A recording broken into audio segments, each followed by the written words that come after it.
Hello, my name is Doran Ellen Beldotan in Sfat in Israel. I received wonderful responses to my last video, and as I promised or threatened, depending upon how you take it,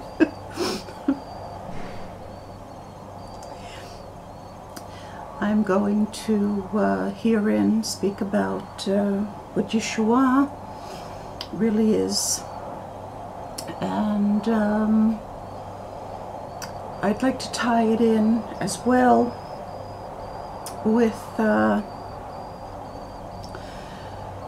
the world's events, and see if we can't ameliorate them and mitigate them with the knowledge that I please God, will give over herein.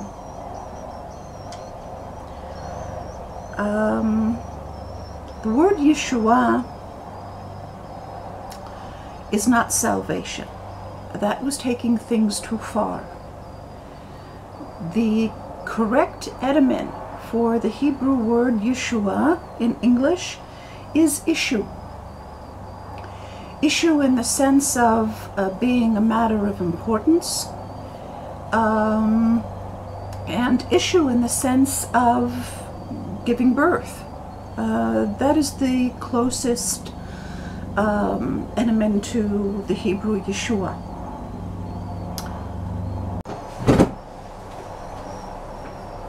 Some helicopters flew overhead, so I stopped the video.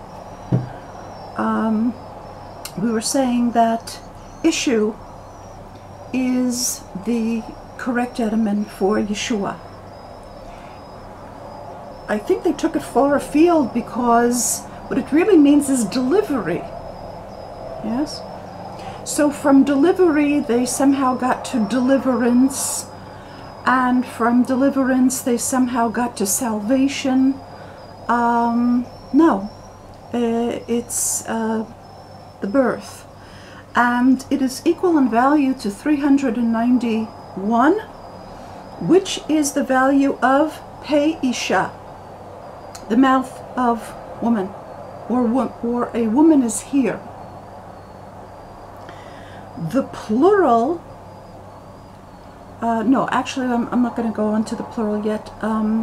If I want to put a definite article in front of the word Yeshua and make it HaYeshua, then it becomes 396, which is the value of Pi Isha, and that is actually the correct form of the mouth of woman. And also Kol Valad Isha, which means all offspring of a woman, is HaYeshua. Yes? So the word nolad means that which is born. Kol, it's equal to Kol Valad, which is every offspring, every live offspring, that which is born alive. And Valad, that which is born alive, is also equal to Goel, which means my Redeemer. So the Redeemer is every child that is born of a woman. Now we'll get on to Yeshuot. Yeshuot is the plural form of Yeshua. It is equal to 792. That word Yeshuot is equal to Lishonot, which means languages. And it is also equal to the word pot, the expression pot isha, which means the vagina of woman. I guess the rabbis found that a little bit too earthy, and they might have felt some exclusion from the process. And so they made it into some kind of a mystical concept of Yeshua in some kind of spiritual. No, Yeshuot is always the issue which comes through. The two portals of life are the mouth, particularly the mouth of woman, and the vagina of the woman. That is Yeshuot. And sorry if the guys don't like it, but that is the reality of the situation. There is also a feminine form of Yeshua, which is Teshua. Actually, Yeshua is in the feminine, but making it even more feminine is Teshua, which also means being delivered. The adamant of that word is the English word tissue. So you're talking about live tissue. You're talking about live flesh. These are not spiritual concepts. This means every child that's born, as we have seen, is called Valad, which is Goel, which is Redeemer. So this is not a one-off thing. The fact that something happens regularly does not make it any the less miraculous. In fact, I think it makes it more miraculous.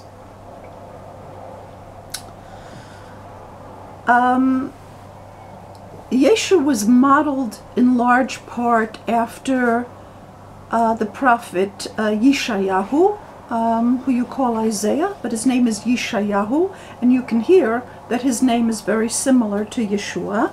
In fact, his name includes Yeshua. The value of his name is 401, which is both the connecting word et and at, which means you in the feminine. Now that word at is spelled aleph and tav, which Yeshu is quoted as saying about I am the aleph and I am the tav. That's being taken straight out of Yeshayahu's name, the prophet Yeshayahu's name. Yeshayahu is the aleph and the tav. That is the name, that is the gematria of 401. And that name, Yeshayahu, which is equal to 401, is also equal to 1,400, because the letter Aleph is equal to both 1 and 1,000. And in the value of 1,400, it is Yeshua Em Uvat, which means Yeshua, delivery, Em, mother, Uvat, and daughter. It is the mother and the daughter who are identical, not the father and the son. In fact, the Hebrew word for ha'av, the father, which is equal to 8, which is the letter chet, is also equal to the expression at ha'em, you are the mother, which is equal to 1,007, which is the same thing as 8. I'm going to show you these chilufim. I'll write them out. If you want to share them with someone who's fluent in Hebrew and check the correctness of it, please do, because I want you to see this. I have also put it on my Facebook group. People ask me who I wink at. It's my husband that I wink at. I don't have imaginary friends. When my husband comes in, that's who I look at.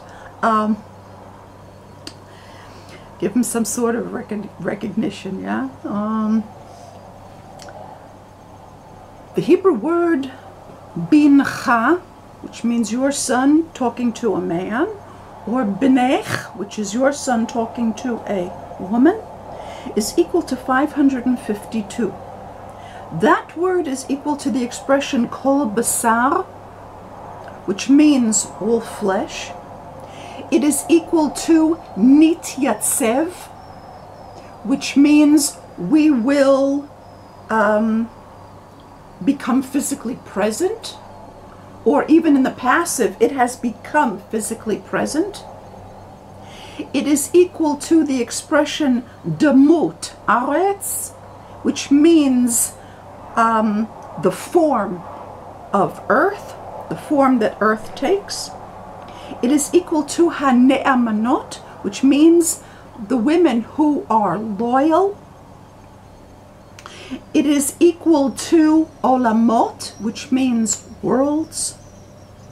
And it is equal to isha amra, which means the woman said. The rabbis did everything they could to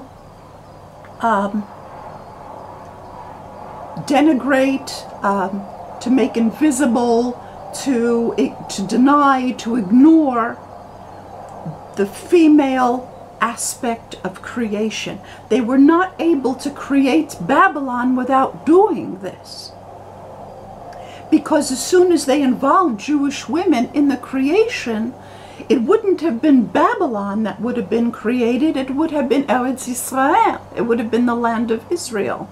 So in order to be able to create Babylon, they had to ignore the female input and make what are actually female concepts in the creation. Just the way birth happens through the female in nature, this is true on the godly level too. This is a constant throughout all of the creation. So it's not like I'm making something up that you've never seen. You've seen females giving birth once or twice, yes?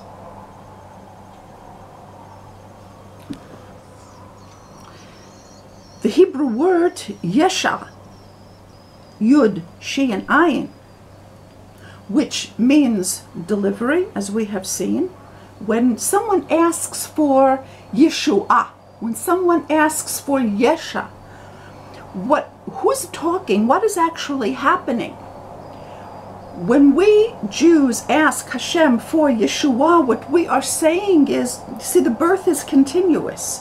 So if something has not yet come into actual existence, it is still in the embryonic stage. We, and in potentiated, it can be in any number of different ways in which it can be expressed. We, as embryos, before it is born in the creation, pray to God as embryos and say, may we have a good delivery. May we be born alive into a reality that is good and holy and sustaining. That is what the request for Yeshua is.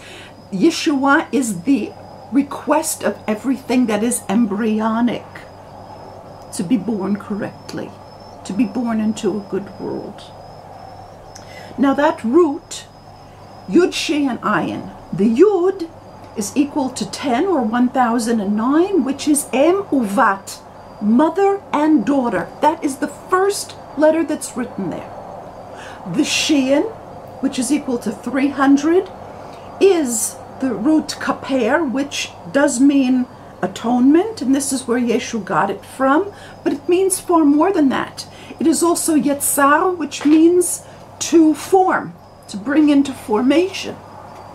It is also Masar, which means to give over, to relate to, yes, or to give to. It is also Mikol Do, which means from every generation. And even the word Kapeh, which means atonement, can be punctuated differently to become Kafar, which means a town. The whole idea of Torah is to create actual settlement in reality. So this is not just atonement. This is about creating real towns in which people live in. And the last letter in Shoresh Yesha is Ayin. Ayin is equal to 70, and most people prefer to think of that value as sod, which means secret. As soon as the rabbi saw that, said, sod, you know, this is a big secret. Let's open it up so that it doesn't have to be a big secret. 70, which is the value of the letter Ayin, is also Avi, Ve'imi, my father and my mother.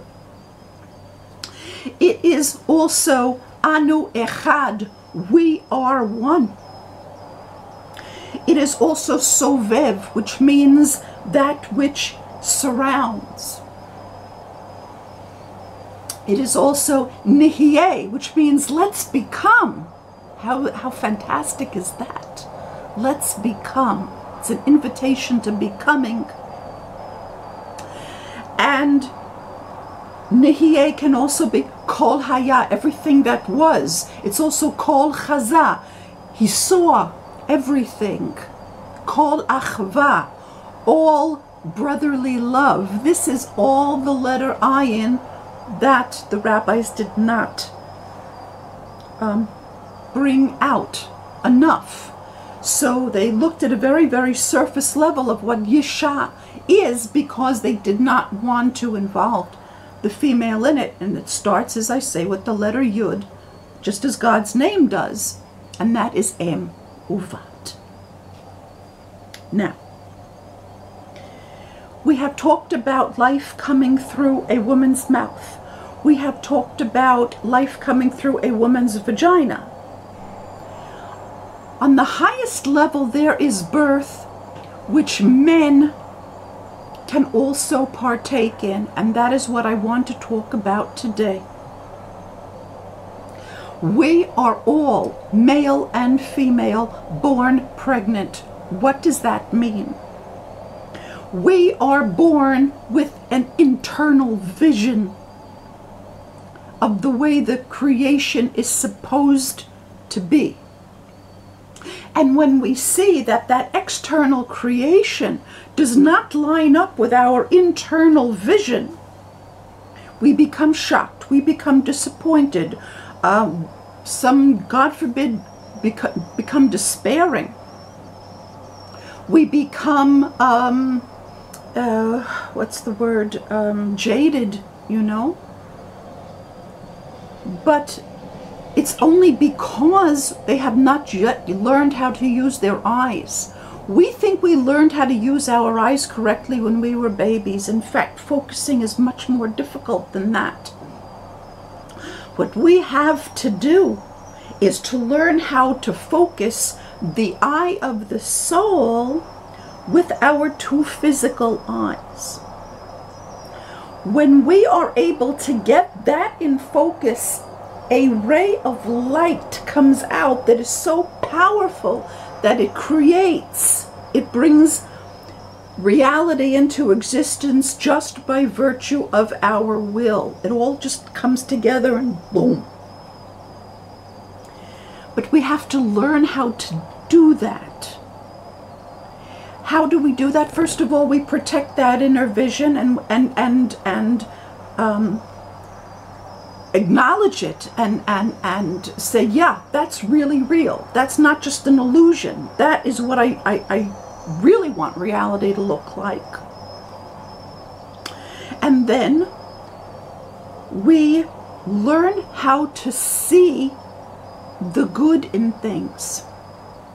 We learn how to search out the good, looking for good interpretations, looking for the spark of good in something, looking for the good in the people that we don't like, looking for the beauty in something that looks ugly, looking always for the good. Those are exercises for the eyes.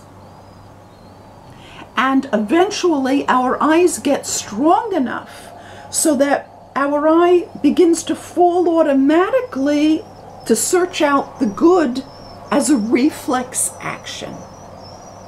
We begin to learn how to look for the good just by glancing at something. And when we can do that just by glancing at something to see the good, the eye of the soul and the two physical eyes line up. And the Yeshua through the eyes occurs. The birth through the eyes. And that is the highest level of birth because there is no pain in it. That is immaculate conception and immaculate birth. It just happens.